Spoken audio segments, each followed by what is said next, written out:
malalaman natin ang trinomial ay perfect square siya kung ganito ang test natin na. Kung 1 lang dito ang numerical coefficient, ganito ang gagawin natin. I-divide natin ito sa 2. Tapos kung ano yung quotient, i-square natin. Divide to 5.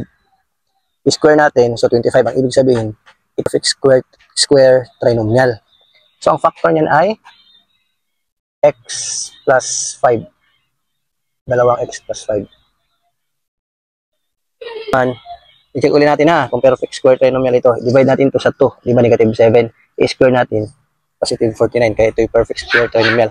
So ngayon, kung i-factor natin yan, ang gagawin lang natin ay, di ba, 1 times 49 is 49. Hanap tayo ng dalawang number. Pag i-multiply natin ay 49. Pag i-add natin ay negative 14. So ano yun? Ang factor 7 at saka 7. So para maging negative 14, pag i-add mo yan, dapat dalawang negative 7. Kasi negative 7 times negative 7 is 49.